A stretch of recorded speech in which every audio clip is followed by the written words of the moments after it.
Hello students, welcome to the Biological World in Simple Way YouTube channel. Myself A.K. Pandey. Today I am going to share a new video based on the topic Human Excretory System. Belongs to the first chapter, that is the life process, class 10th. These classes are conducted by Gyankunj Academy, Bansi Bazaar. On the behalf of that, I am going to share this video. Okay. Now, without wasting time, हम लोग start करते हैं. That is the human excretory system. Topics covered today. आज जो topics इसमें covered होंगे या किए जाएंगे उस पर एक नज़र देख लें.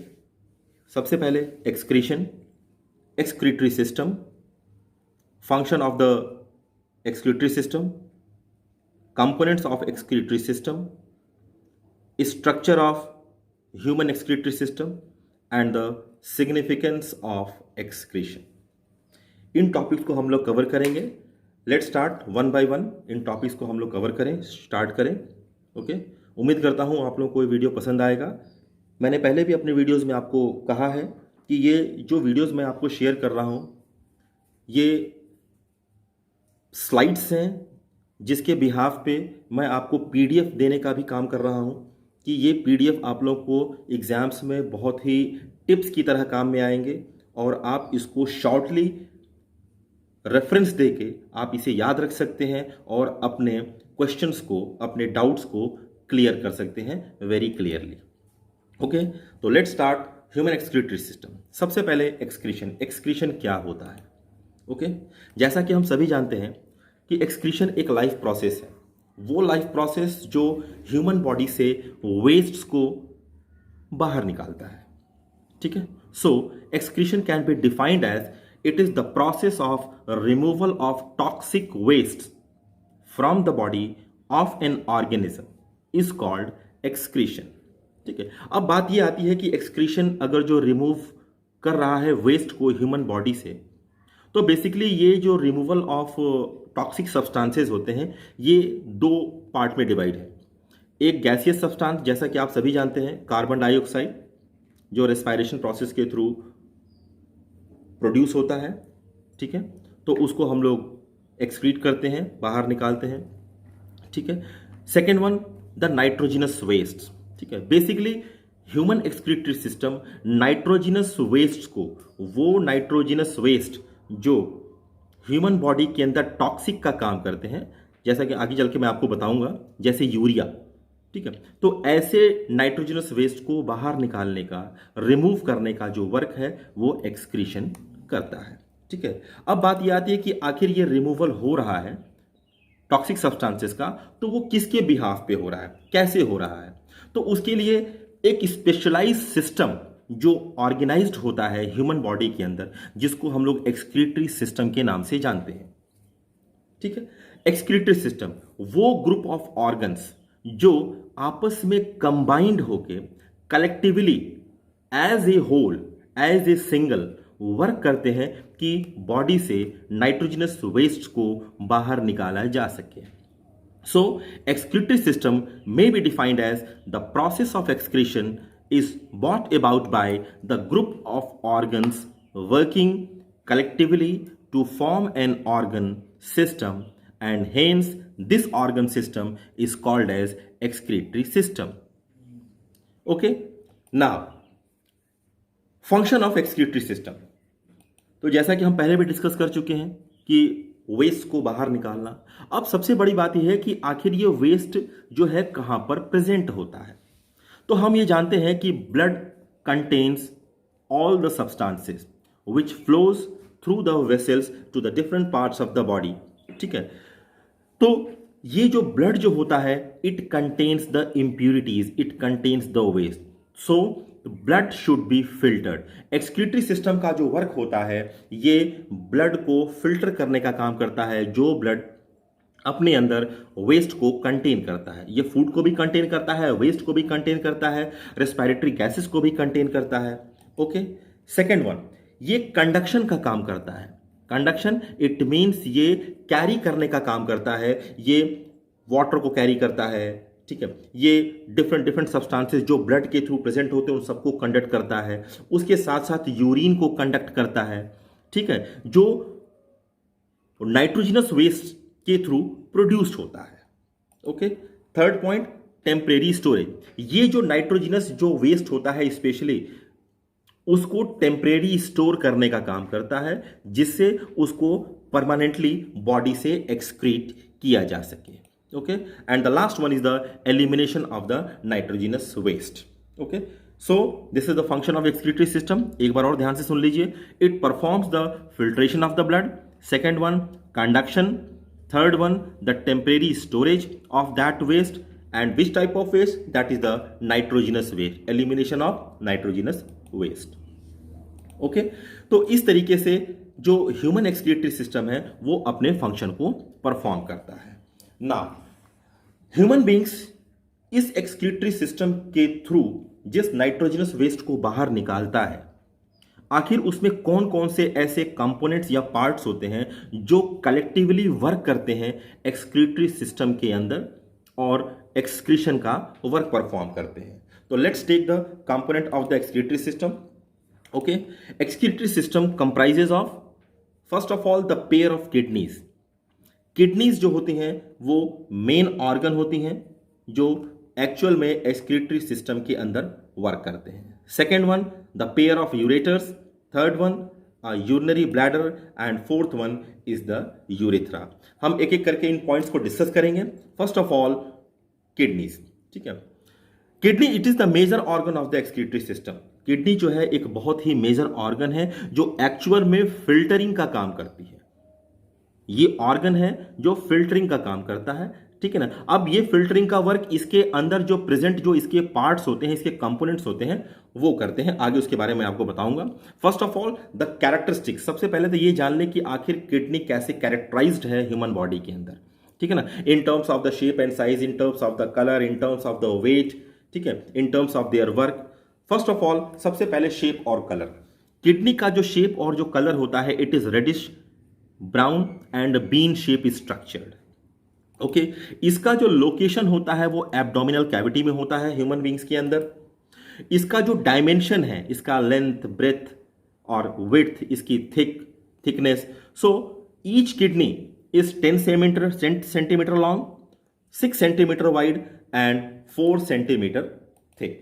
ओके, इसके साथ साथ यहां पर आप देख रहे हैं एक किडनी का एक ट्रावर्सल एक डायग्राम आप यहां पे देख रहे हैं।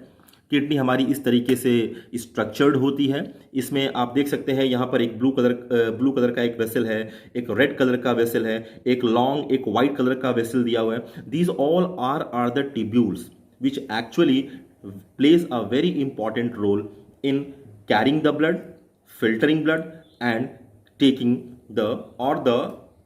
carrying the waste, nitrogenous waste to the temporary storage. Okay, now अब बात करते हैं किडनी के इंटरनल स्ट्रक्चर की। किडनी का जो इंटरनल स्ट्रक्चर जो है, इसका जो इंटरनल जो साइड होता है that is the concave side. This concave side of the kidney, यहां पर एक ट्यूब जैसा स्ट्रक्चर होता है, ठीक है। ये ट्यूब लाइक जो स्ट्रक्चर होता है ये कनेक्शन होता है, ठीक है, जिसमें रीनल आर्टरी, रीनल वेल और यूरेटस आपस में कनेक्ट होते हैं, ठीक है। इस कलेक्टिव पार्ट को हम लोग हीलम बोलते हैं। It is collectively known as the hilum. अब यहां पर क्वेश्चन एराइज हो रहा है कि रीनल आर्टरी, रीनल वेन और यूरेटस क्या है, ठीक है। तो रीनल आर्टरी वो आर्टरी होती है जो एक्चुअल में ब्लड को कंडक्ट करती है, जिसे फिल्टर होना होता है। रीनल वेन वो वेन होती है जो एक्चुअल में ब्लड को फिल्टर करने के बाद अपने अंदर ब्लड को कंटेन करती है।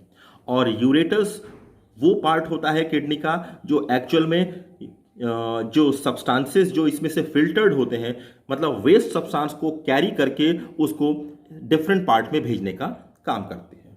ओके, किडनी के अंदर ही, ठीक है। Now kidney is made up of the numerous filtering units called as the nephron. Actual में किडनी के अंदर जो फिल्टरिंग का जो काम करता है, जो सेल जो वर्क करता है वो होता है नेफ्रॉन। दैट्स वाई हम लोग नेफ्रॉन को स्ट्रक्चरल और फंक्शनल यूनिट भी बोलते हैं, ठीक है, यूरिनरी सिस्टम का, क्योंकि नेफ्रॉन ही है जो एक्चुअल में किडनी के अंदर ब्लड को फिल्टर करने का काम करता है और नाइट्रोजनस वेस्ट को बाहर निकालने का काम करता है। Approximately 190 litres of the blood filters daily. एक ह्यूमन मैच्योर ह्यूमन बीइंग के अंदर 190 लीटर्स जो ब्लड का जो क्वांटिटी है वो फिल्टर होता है डेली। ठीक है, it is amazing fact. Okay, now the function of kidney हम लोग पहले भी डिस्कस कर चुके हैं। Basically it filters the blood and removes the waste. It secretes the renin enzyme. यहां पर एक पॉइंट इंपॉर्टेंट है, दैट इज रेनिन एंजाइम। ये रेनिन एंजाइम हेल्प करता है जितने भी ये मेटाबॉलिक फंक्शंस होते हैं कि किस तरीके से एक्सक्रीशन का प्रोसेस होगा।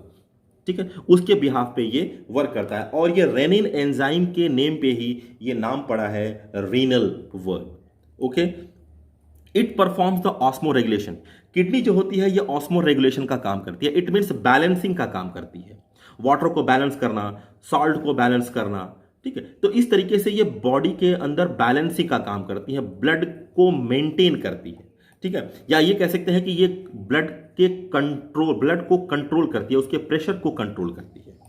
Okay, now ureters are the a pair of thin walled tubes about 25 to 30 centimetre in length. Ureters each kidney, दोनों किडनी में से वो ट्यूब लाइक स्ट्रक्चर होता है जो एक्चुअल में जो फिल्टरिंग जो सब्सटेंसेस होते हैं, मतलब जो वेस्ट सब्सटेंस जो निकलता है उसमें से in the form of urine, उसको कलेक्ट करने का काम करता है। कलेक्ट करने का मतलब है कि उसको कैरी करने का काम करता है, नॉट कलेक्टेड, हम कह सकते हैं कि कैरी करने का वर्क करता है। इसकी जो लेंथ होती है that is the 25 to 30 centimetre. Okay, it arises, इसका जो एराइजिंग जो होता है it starts from the hilum in the kidney and it moves downwards, और ये नीचे की तरफ मूव करता है। ठीक है, after that moving it opens into the urinary bladder. ये यूरिनरी ब्लैडर के अंदर ओपन होता है। ठीक है, इट मीन्स ये यूरिन को कैरी कर रहा है, कहां से, किडनी के अंदर से, और किडनी के अंदर से फिर यूरिन को कैरी करते हुए ये कहां लेके आ रहा है, ये यूरिनरी ब्लैडर्स में लेके आ रहा है। Okay, now function of ureters. Ureters carries the urine from kidney to the urinary bladder. इसका मेन फंक्शन यही है कि ये यूरिन को कैरी करता है किडनी से और उसको डाउनवर्ड्स मूव करके उसको यूरिनरी ब्लैडर में डिपॉजिट कर देता है। ठीक है, नाउ यूरिनरी ब्लैडर, आप यहां देख सकते हैं एक शेप बना हुआ है, एक बैग लाइक स्ट्रक्चर है। ठीक है, ये बैग लाइक स्ट्रक्चर जो है ये यूरिनरी ब्लैडर कहलाता है। ठीक है, बेसिकली ये एक होलो मस्कुलर सैक लाइक स्ट्रक्चर है जो एक्चुअल में यूरिन को टेम्परेरी स्टोर करता है, जो यूरेटस के थ्रू लाया जाता है। Okay, it temporary stores the urine brought by the ureters. Okay, now urethra is the last portion और the last part of the human excretory system. Okay, urethra takes the urine from the urinary bladder to the outside. Okay, in males urethra is 20 centimeter long and common for both urine and the sperm. ठीक है, mails के अंदर urethra जो होता है ये 20 centimetre long होता है और ये कॉमन होता है यूरिन और स्पर्म दोनों के लिए। Okay, but in females it is about 3 to 5 centimetre long. Okay, तो यहाँ पर उम्मीद करता हूँ कि आप सभी लोगों को ये पॉइंट्स क्लियर हुए होंगे। अगर कोई क्वेश्चन है, कोई डाउट्स हैं, you can write in the comment box, और कोशिश करिए कि एक बार इसको वीडियो को ज़रूर देखिए। ये पॉइंट्स आपको बहुत हेल्पफुल होंगे, बहुत काम आएंगे बोर्ड के बिहाफ पे। मैं आगे चल के मैं कोशिश करूँगा कि आप लोगों को और थोड़ा सा बेटर दे सकूँ। ठीक है, तो तब तक के लिए नेक्स्ट वीडियो में फिर मिलेंगे। ठीक है, उसमें मैं आप लोगों को और भी क्लियर करूंगा नेफ्रॉन के स्ट्रक्चर के बारे में, इसलिए मैंने पहले इसका नाम ले लिया है। ठीक है, then till then good bye.